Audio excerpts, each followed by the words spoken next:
把这人交出来！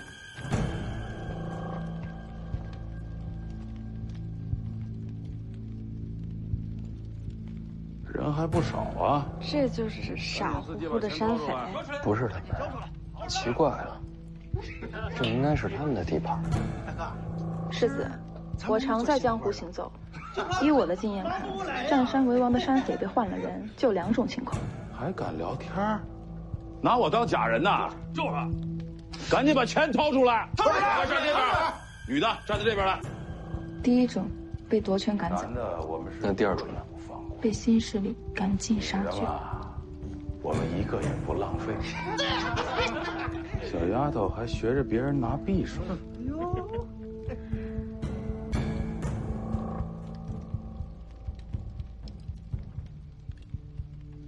各位大爷，我若是交出这位美人，能否放过我们？反正我们都要死了，能不能再问个事儿？之前的老孟头去哪儿了？哪儿那么多废话？待会儿我先砍的就是你。淑修，世子，一个也别让他逃了。都努力一点哦。给我上！是。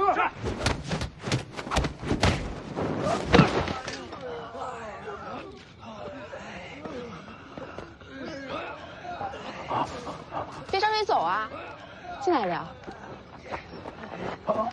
饶命！我有眼不识泰山，还望大爷饶命。来青城多久了1个多月了。时间这么紧，没见自己的寨子吧？寨子是原来人留下的。你把他们杀了？没有没有。但是我知道他们惹祸了。惹祸？惹什么祸了？圈个老神仙，抓走了一个10几岁的小丫头，然后姓孟的那伙人又去登门要人，结果一个都没出来。小雀儿，青阳为什么要抓那丫头啊？听说青阳的老神仙擅长采阴补阳，可能是看上了。抓进去多久了？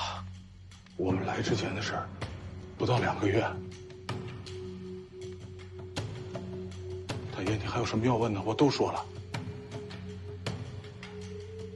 杀过多少人？没杀过，我们都是苦人，都是被逼无奈干这个的。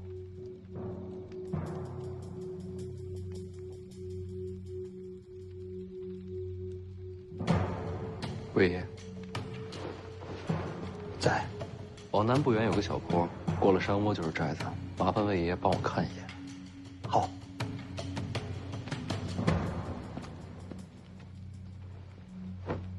把人给我看好了。世子放心，一个都跑不了。世子去哪儿？出去走走。一起。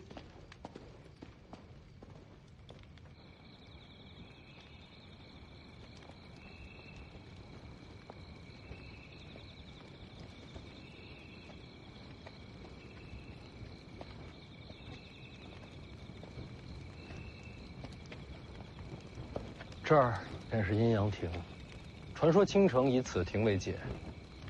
山下是阳间，山上是阴间。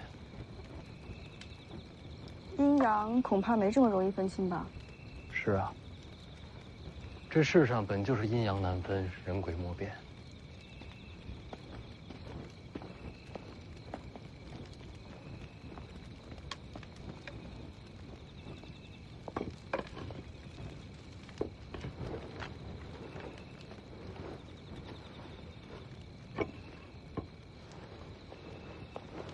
纸笔给我。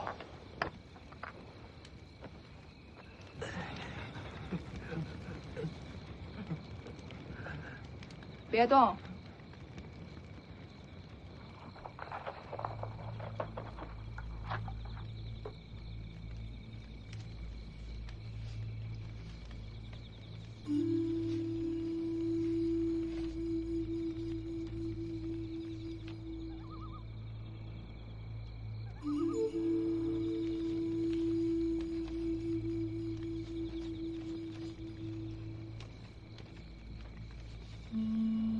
子，这夜这么暗，世子是如何将山势看得如此细致的？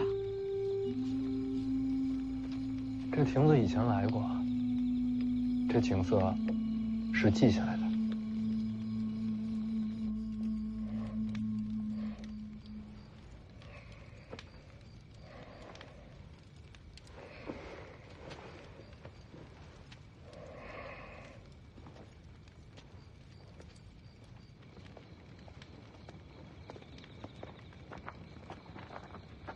去哪儿？多喝了点水。我怕黑，得找个人陪着。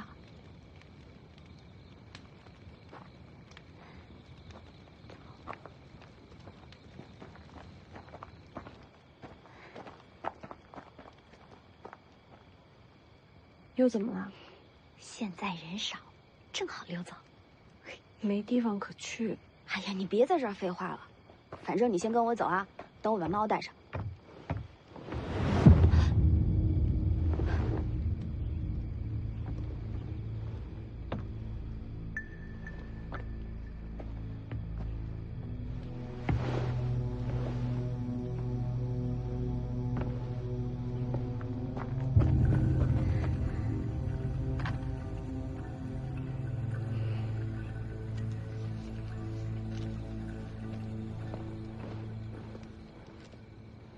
世子，您是怎么找过来的？我看见火光，就过来看看。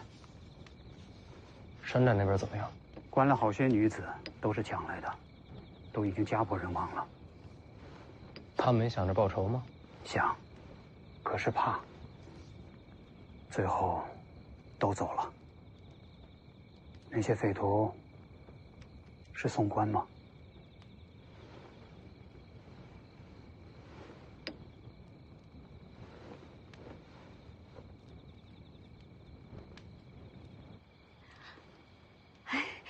我们两个开玩笑呢，我们不想逃，我们两个。徐骁只让我保护徐凤年，其他人和我没有关系。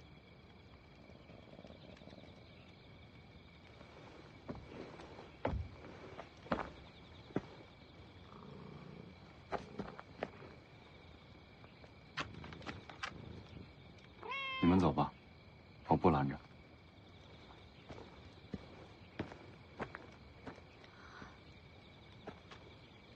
赶紧走走。不用了。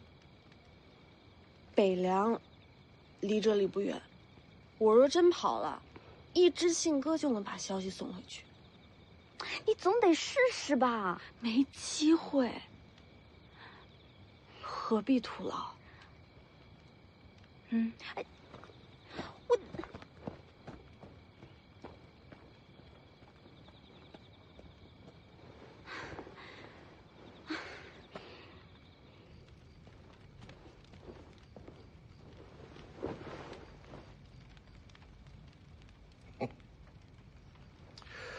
我是觉得你不想走。外面说话你能听到？我想听见就能听见。怎么样，小姑娘，要不要跟我学武功啊？有了一身本领，走也好，留也好，都随你心意。不学。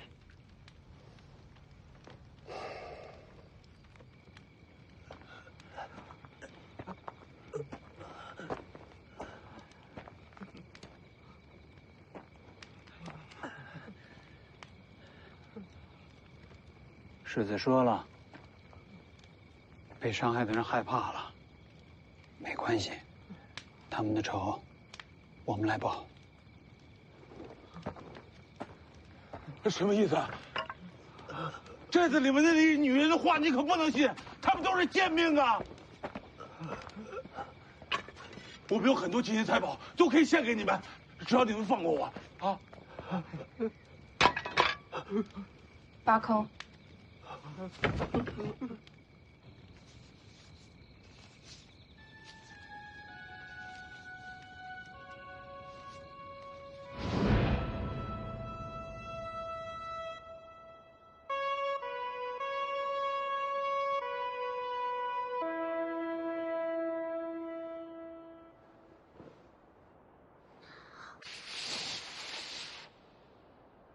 我怎么不行啊？我教你啊。哎，徐哥哥，我就知道你会走的。等教会了你，我再走，好不好？那，你以后要回来看我。一定会来。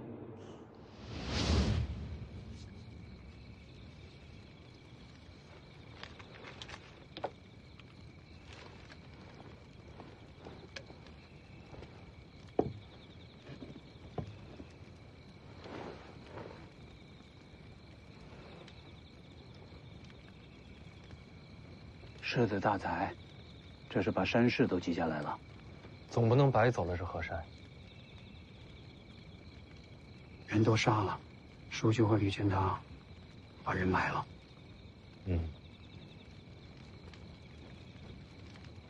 魏爷爷是有话想说。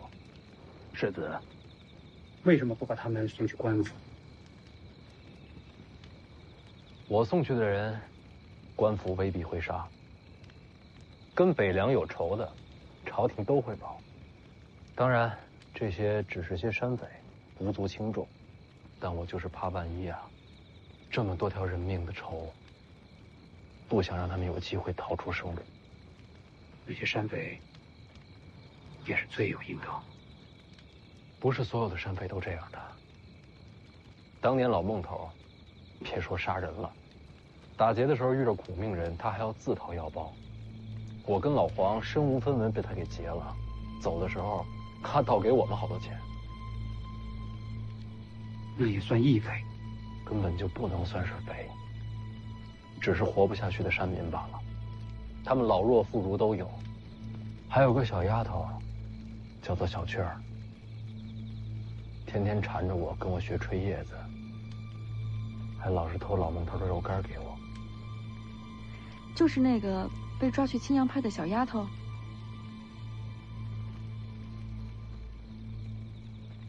青阳派吴灵素，先帝御赐，青城王名号，自立神霄派，继武陵门派，又是皇室耳目。青城是北凉境外第一关隘，这吴灵素，其实就是暗中监视北凉。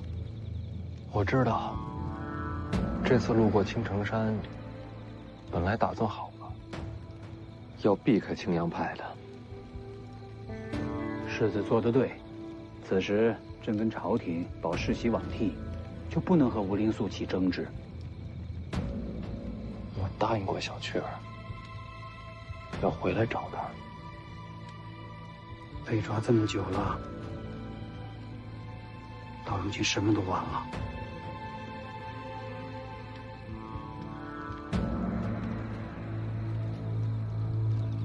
是啊，晚了，救不了了。收了吧。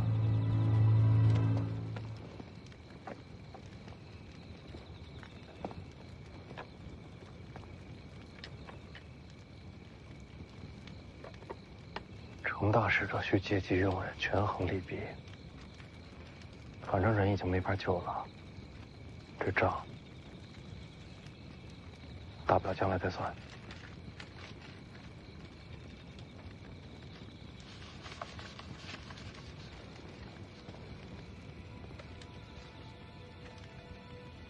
可万一人还活着呢？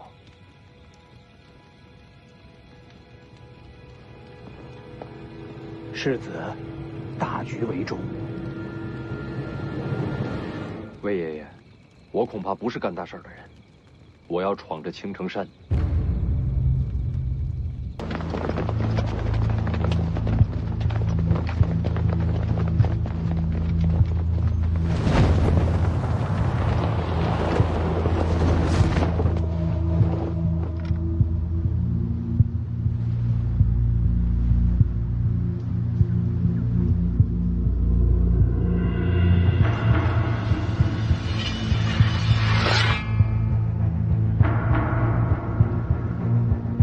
吴灵素人呢？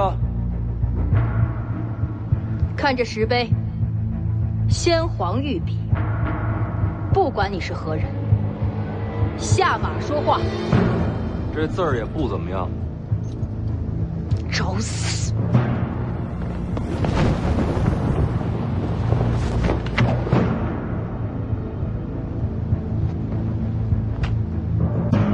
布阵！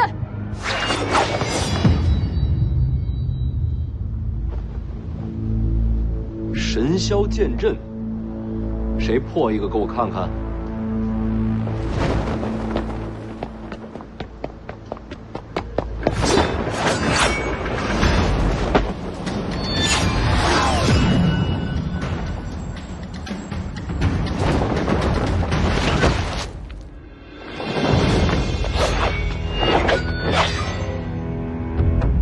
还是换人吧，他可破不了神霄剑阵。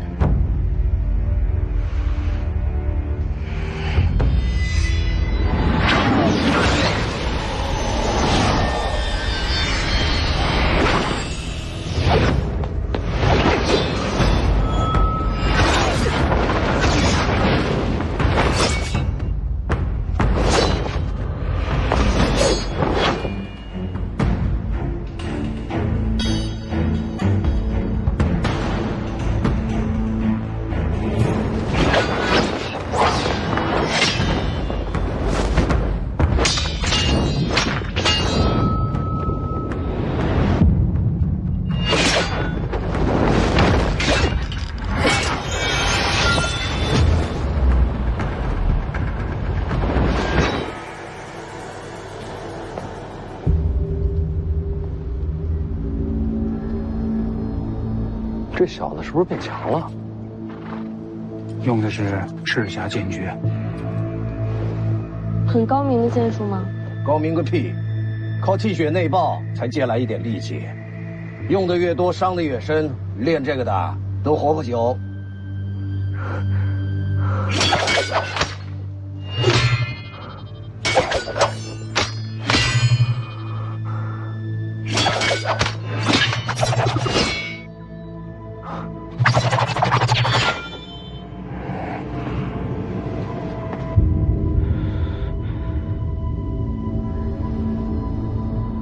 他怎么学会的？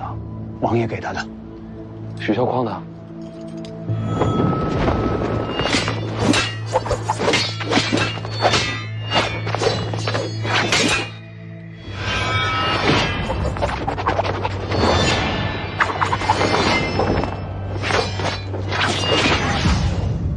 他不知道用这功法会害他自己性命。知道。你真的想好了？此剑法虽然威力很大，但凡是练它的人，死的都很快。若我用命来拼，能换林家一线生机，我死1000万次，都心甘情愿。给他吧。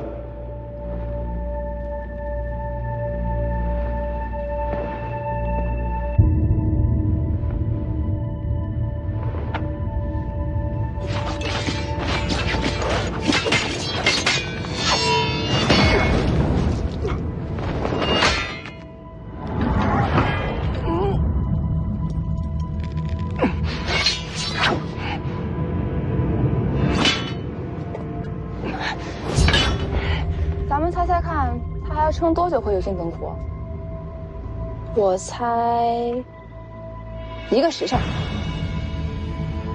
帮他破阵。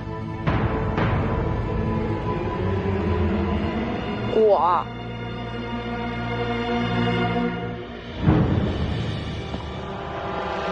世子说什么就是什么。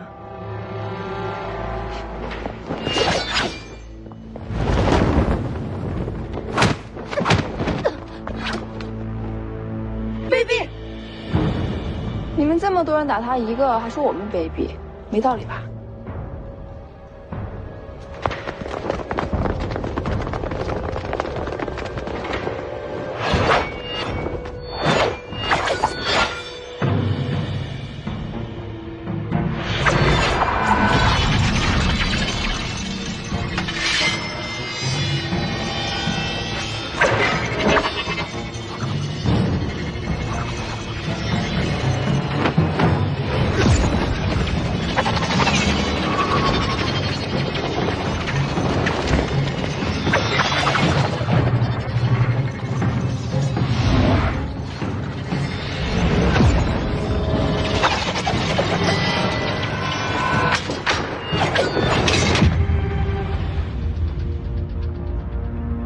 方才是一消阵，现在才是真正的神霄剑阵。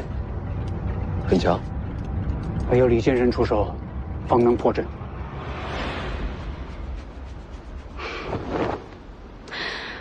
你不出手，你拜师我就出手，不出手拉倒。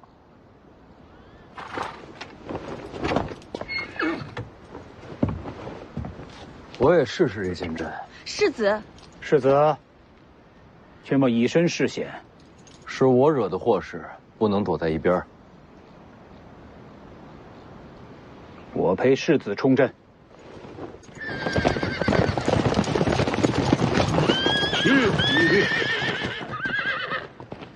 世子，死伤者已送回北凉，宁峨眉率凤子营归队。来得正好。先皇留下的石碑，天下闻名的神霄剑阵，敢不敢陪我冲个阵？列阵！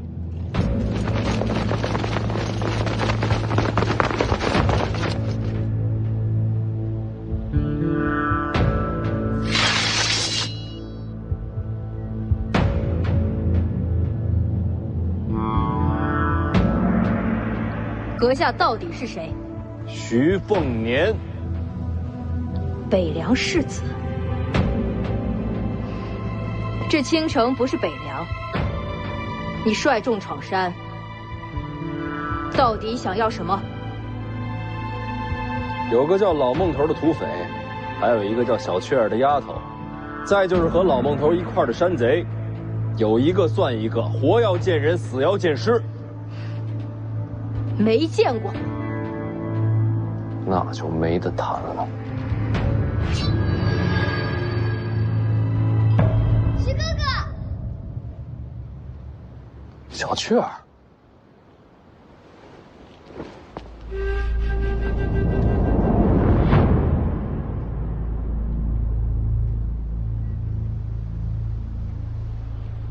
青城王吴灵素。世子远道而来，何不入青城山，观赏山色？好，世子一人入我青城山即可。世子不可。好，我一个人上去。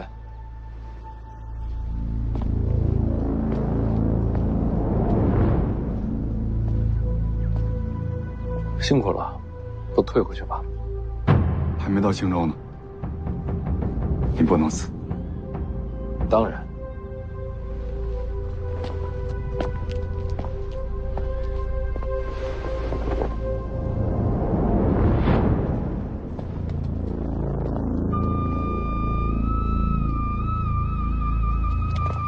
做好准备，如有变故，马踏青阳。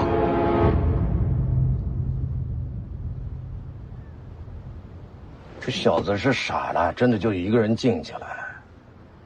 你这丫头也不担心啊？万无一失的局面，有什么好担心的？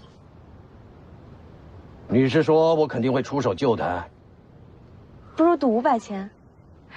徐凤年不用你出手，一样能化险为夷。这小子刀法还未入门，不可能有这本事。赌不赌？赌。能溜进去吗？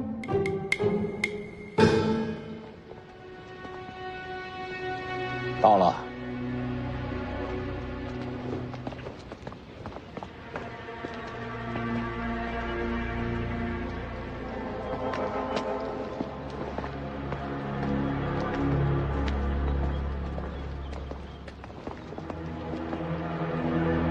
小雀儿，你先进去。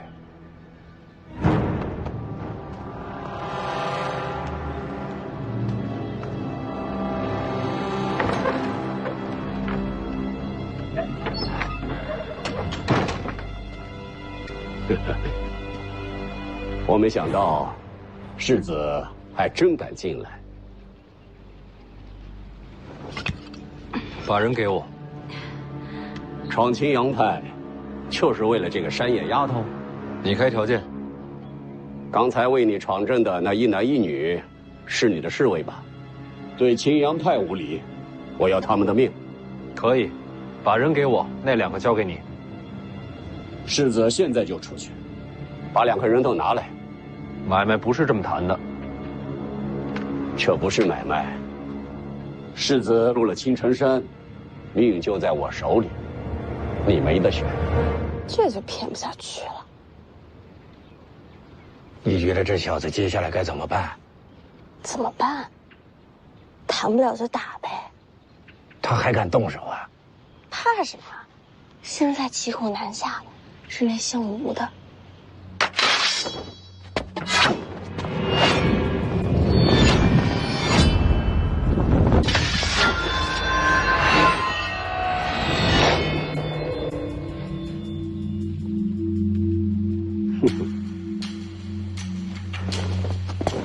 你找死吗？我给你一个机会，把人给我。可现在，你的命在我手里。凤子英就在大门外，所有人都看见我跟你进了青阳派。你想杀我，先想想自己有没有本事杀光门外所有人。只要走了一个，徐骁就会带着北凉铁骑踏平青城山。杀了你，我即刻回京。我就不信徐骁能飞过来找我。不用飞。京城会把你全家绑给北凉。胡说！用你一家性命换徐骁收兵，一本万利。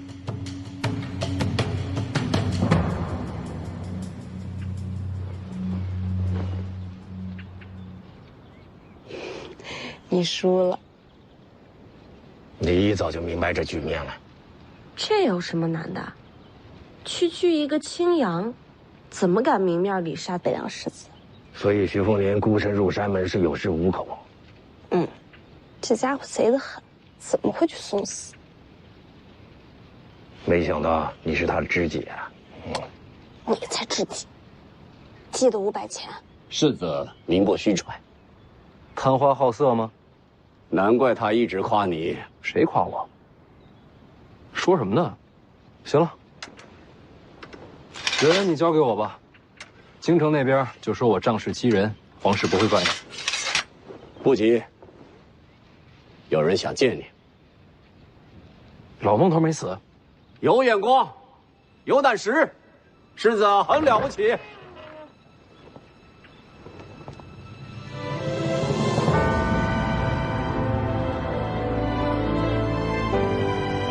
姑姑，凤年，姑姑，赵玉台，你认识？我躲在听朝廷底下好些年，徐骁夫妻每次来见我，他都守在边上。他是徐骁的人。你知道徐凤年他娘吧？王妃是府上第一个对我笑的人，我到现在都还记得。他娘姓吴，来自剑种吴家，是吴家上一代剑冠。吴家的剑主都有自己专属剑室，与剑主一起长大。这么说，她是王妃的剑士？名为剑士，各司姐妹。难怪叫姑姑。姑姑不哭，不是哭，是高兴。当年我娘死后，姑姑就没了踪迹，莫非是被她囚禁此处？他是你姑父。那这是怎么回事啊？当年游历，你和他们相识，你这身份有许多人盯着，你的朋友就是你的弱点和把柄。我把他们带到青阳派，也是为了保护他们。是啊，徐哥哥，这里的人都对我很好。那老孟头去哪儿了？他们都悄悄地送去了北凉辖内，如今有了田地，过得非常的好。师傅说我有天分，如今我也是神霄派弟子了。你拜姑姑为师了？他拜在你姑父门下。可他不是皇室御赐的青城王吗？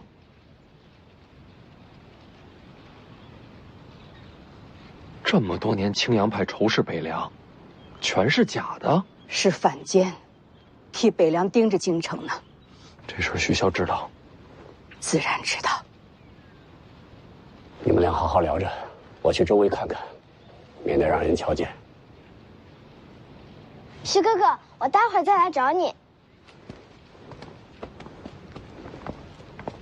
我这些年做的事，稍有疏漏，就会天翻地覆。大将军不敢泄密，也是怕我遇到危险。真是大手笔。青阳派竟是北凉暗线，将来铁骑若出北凉，青城山便是通途，再也掐不住北凉咽喉。不仅仅是青阳派，我真正做的事，比这更重要。还有什么事能比得过这手笔？这些年，我一直在查害了小姐的凶手。啊？谁？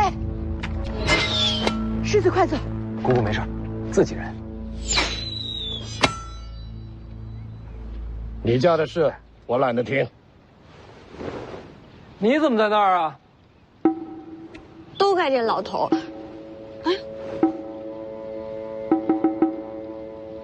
有梯子吗？我现在就下去。江妮，我家丫鬟。丫鬟，通房的。不是。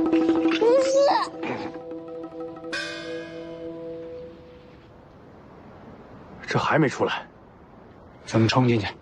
不用了，李剑神跟江妮已经不在车里了。你是说？应该已经进去了。那就好。剑神在，世子可保无忧。哪个剑神啊？哪有第二个剑神啊？独臂的便是李淳罡。他还没死啊？还没。前辈见谅，我不是那个意思。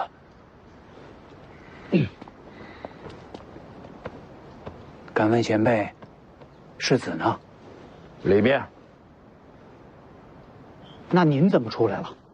早饭吃多了，有点困，我先睡一会儿。放心吧，我把江妮留里面了。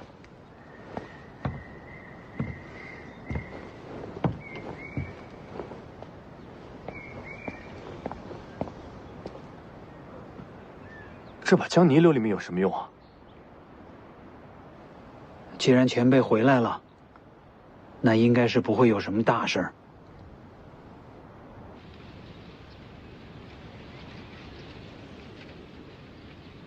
那我先退出去。不用退。姑姑接着说，我的事儿不用逼着他。您刚才说您一直在查害我娘的凶手。是。小姐过世起，就一直在查。查出具体结果了吗？小姐离世时，奴婢和大将军才发现她身负重伤。可小姐不肯说出害她的凶手是谁。对手太强，娘是怕报仇害了全家。这些年，我一步步排查日子，细算因果，大概能猜出她何时受的伤。当年小姐曾独自进京，她的伤应该就是那会儿留下的。具体什么时候？那时正怀着世子。凶手人在京城，查出是谁了吗？还没有，一点细节都追查不到。可查不到，本身就是个大案。凶手权势滔天，才能在京城抹去所有线索。大将军让我在青城传出你姑父采阴补阳的好色名声。徐骁这什么路数啊？大将军有话让我转告。他说，你不愿用大将军的方式接手北凉。是。那些山匪，世子杀了吗？杀了。换做大将军，他也会动刀杀人，为亡魂复仇。那些山匪是他安排的？是。官府四面围堵，就是将他们逼到京城。这些人是为世子施刀锋的。大将军还猜到你会孤身闯宫，他事先就说过，这心机手段和他行事并无二致。他说你想走一条新路，可到头来都在大将军为你铺好的路上。我知道世子始终记恨大将军不肯追查小姐的死因。世子，你要明白，此事牵连甚广，必须保密。我明白的。大将军说你不愿杀人，可事实证明，该动刀的时候，你一样不会手软。世子和大将军其实本质是一样的人。不，我和他不一样，我不会牺牲家人。世子和大将军的事儿，我不便多说。可大将军和我说了，等你闯上京城，我就把这些年追查到的所有细节都交给你。从此以后，无论多少年，哪怕我和大将军都不在了，可你一定要追查下去，替小姐报仇。他不说，我也会查下去。世子，稍等，我去给你拿些东西。好。抓得太紧了。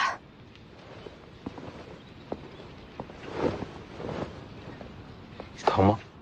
不疼。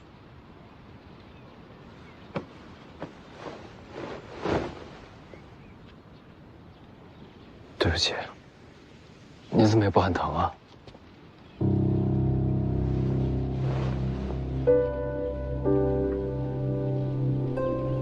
王妃是个好人。记得我刚进王府的时候，既害怕又伤心。是她的温柔，让我缓过了最难的一口气。徐凤年，我愿意和你一起为他报仇。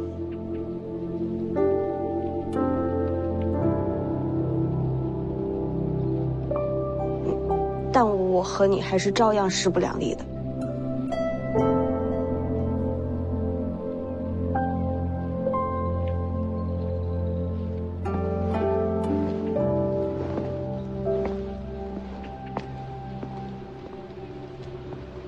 这些年追查凶手，整理出来的东西都在里边了。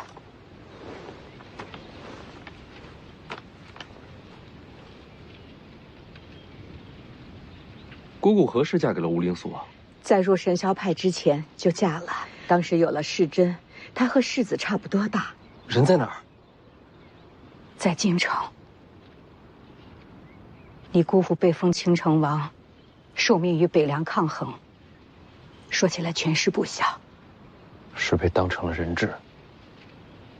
只要我的身份不拆穿，他就没事。得想个办法救他回来。他的事，世子不用担心。你好好看这个。看完烧了。姑姑去哪儿？我有些事情去办，一会儿就回来。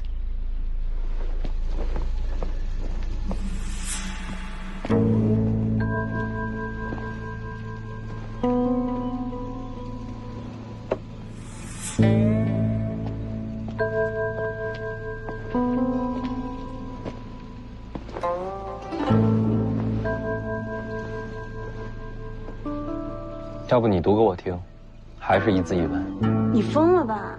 你姑姑隐姓埋名查了这么多年，多重要的事你让我来读？没事儿。你自己看。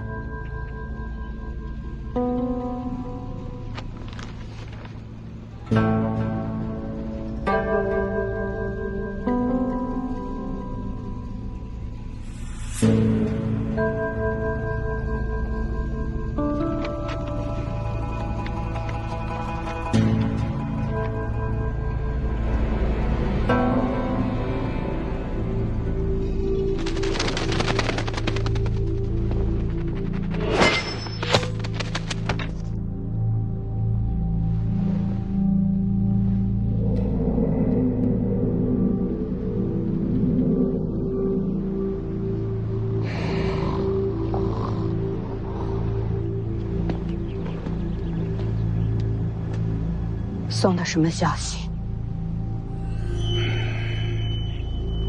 我们有多久没见到世珍？他一个人在京城，无人可信，随时都有亡命之险。我问你送的什么消息？徐凤年此行细节，这本来就要送去京城的，得让他们知道，徐凤年闯剑阵，京城才会更相信我们的立场。还有呢？还有北凉的军营部署，用这个才能换世珍回来。小姐待我如姐妹，我这条命都是她的。只是一份军营部署，并不牵扯绝密。是谁让你这么做的？我救自己的儿子，不用人教。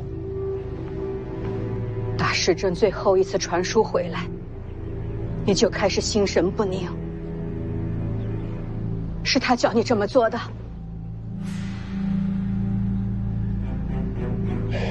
世珍也是想逃离险地，和我们团聚呀。世珍在京城有没有投效皇室？当然没有。那就好。你就不想救他回来？你真的要为北凉献出儿子的命？大将军已经启程前往京城。他跟你说过要救世珍回来？没说过。那你怎么信他？如果这次京城之行，大将军没有带回世珍，那我就亲自入京，救回儿子。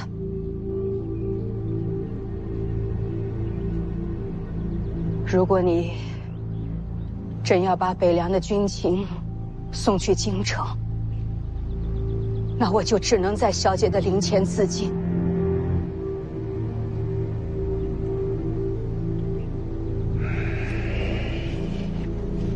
好吧，我不送信。这些事不要讲给世子听。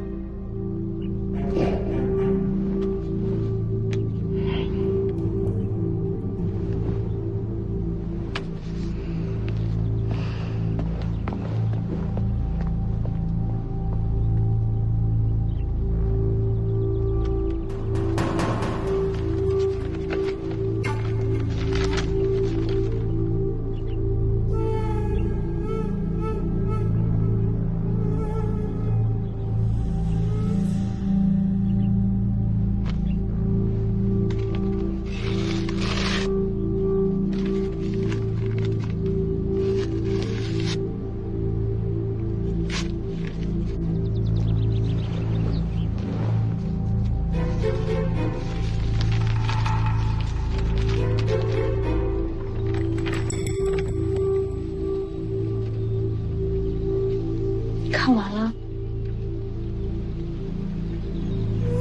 要害我娘的是黎阳皇室。不是没有具体线索吗？这上面记载了我娘进京的具体时间。2个要点：一，刚怀了我；二，当时京城正要为徐孝封王。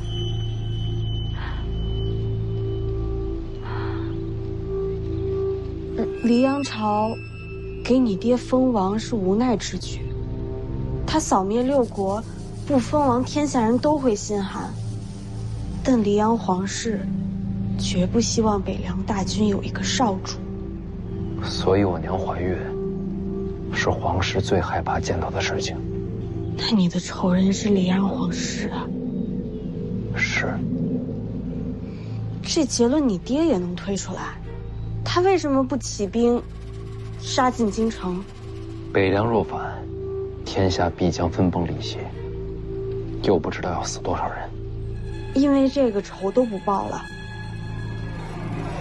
不是不报，是不该拿天下做筹码。什么意思？当年若真是出动大军，我娘不可能活着离开京城。我想皇室也没那个脸面明着出手。是暗中劫杀。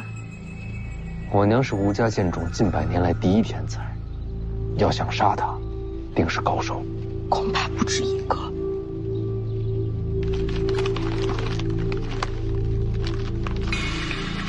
当年伏击过我娘的人一个一个找出来，亲手斩下他们的人头，祭奠我娘。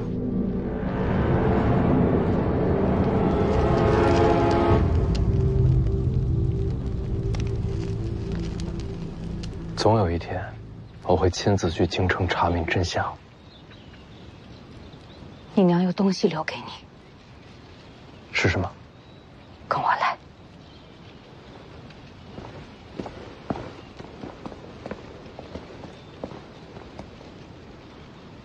我在这儿等你回来。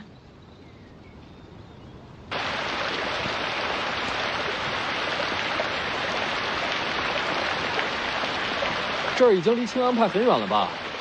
青阳派太瞩目，小姐喜欢清静。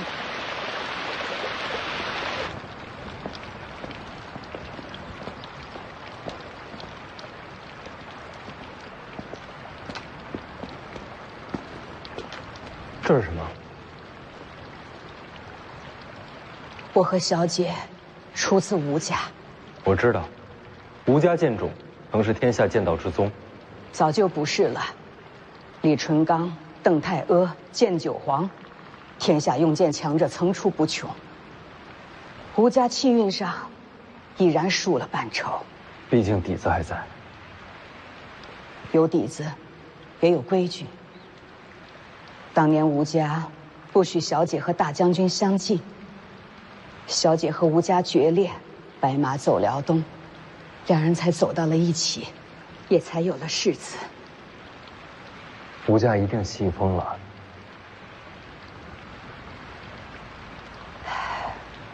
吴家人走后，佩剑都要回归剑种。可小姐已被吴家逐出家门，她的剑已经是回不去了。所以我把小姐的佩剑就封在此处。小姐走之前和我说，世子若是选择习武，她的这把佩剑便交给世子。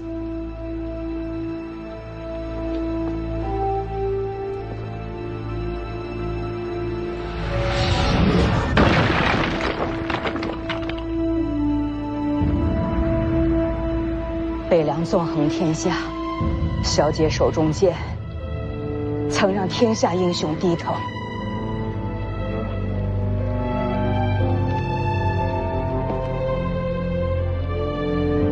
小姐还交代，世子若是将来遇到恰巧习剑的好女人，就当是小姐送的聘礼。我怕是遇不到娘亲一般的女子。只要是你喜欢的女子，便是天下最好。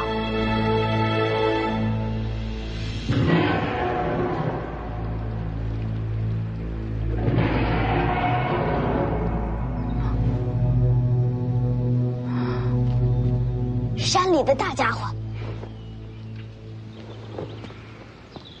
你就是小雀儿。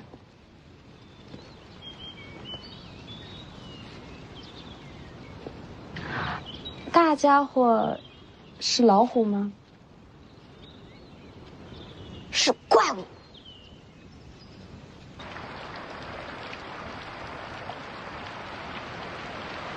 说是怪物也不为过。它是青城山的一只异兽，名为虎魁，凶悍无比。姑姑见过，交过手，他奈何不了我，我也奈何不了他。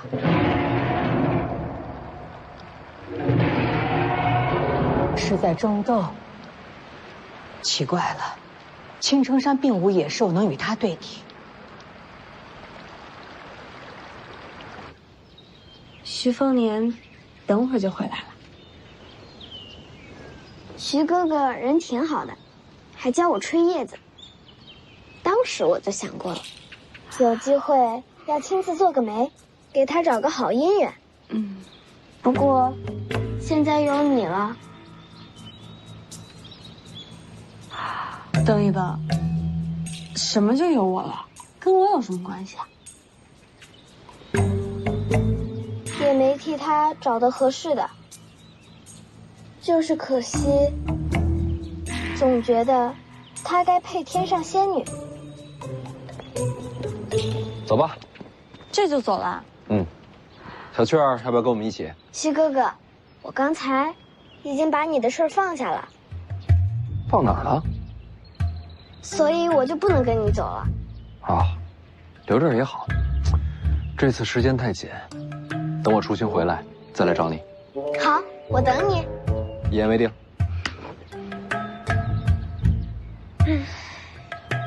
怎么了？我替你可惜，你都不知道，仙女你都错过了，便宜你了。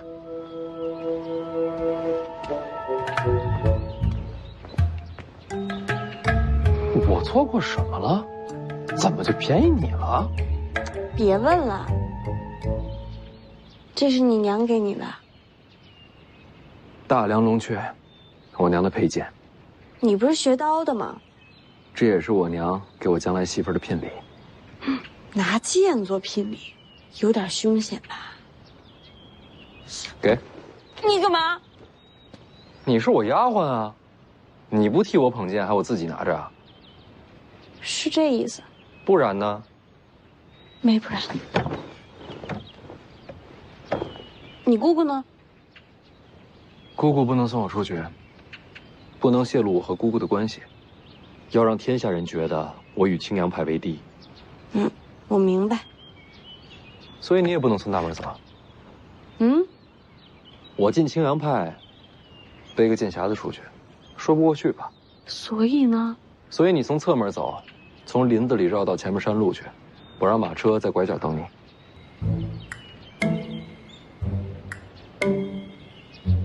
10万行不行？20。成交。我是不是要少了？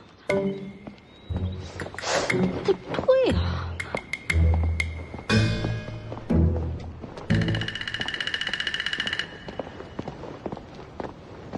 等会儿，你记住啊，贴着林子走，千万别进山。我又不傻，能不认路吗？你记好了。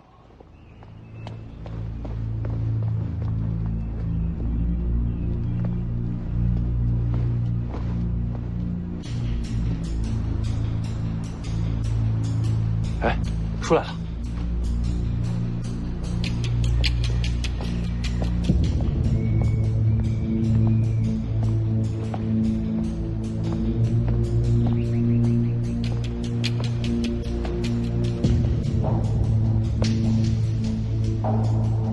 今日所赐，徐凤年铭记在心，你且等着，终有一日我会重返京城。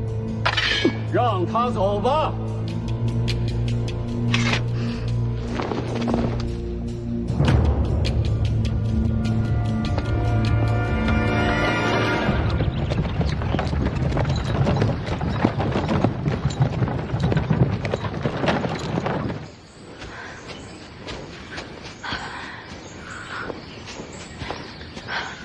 是这边吧？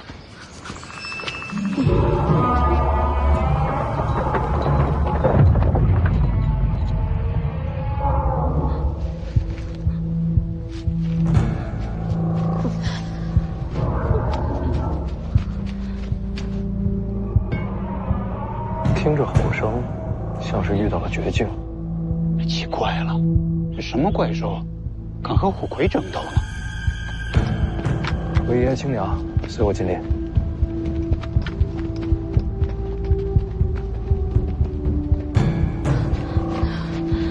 怎么鸟叫都没了？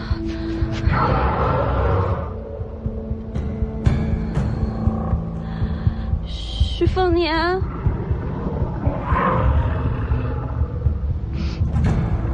是你吗？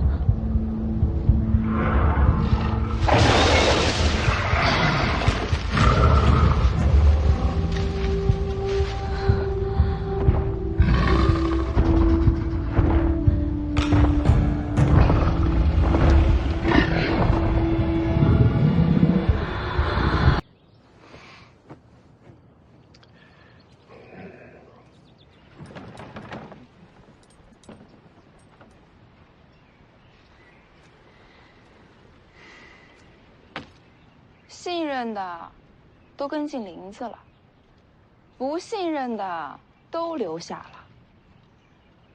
也包括你自己吧？世子不信我很正常，本来我也没什么忠心可言。那你为什么还要做他的护卫？你不也是？说起来，大家留在世子身边，都是各取所需。我觉得，我们应该互相照应些。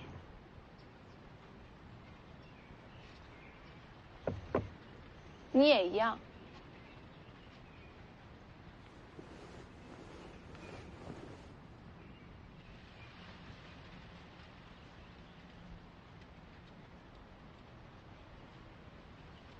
我当然没忘了剑神大人。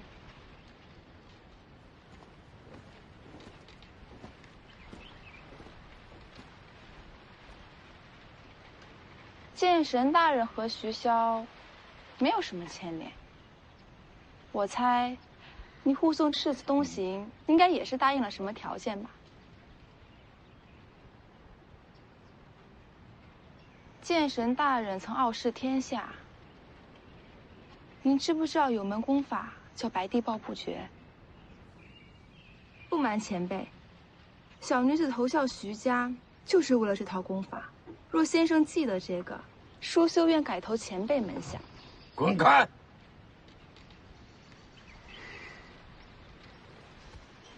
那就不打扰先生了。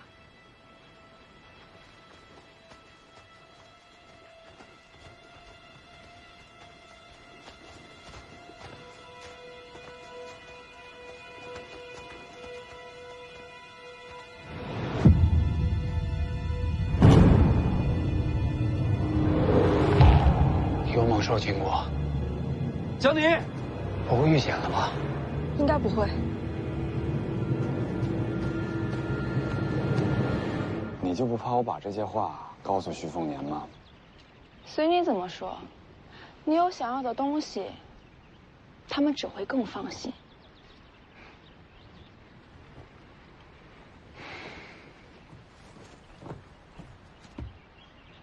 你们林家若是知道白帝抱朴诀，我也可以为你效力。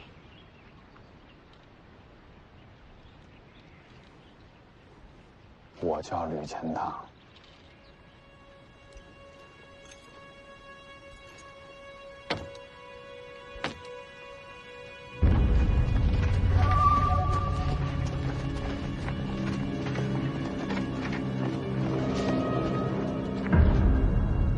江宁，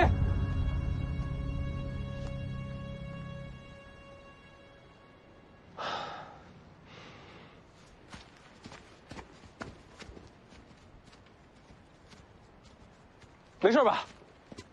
你看，怎么了？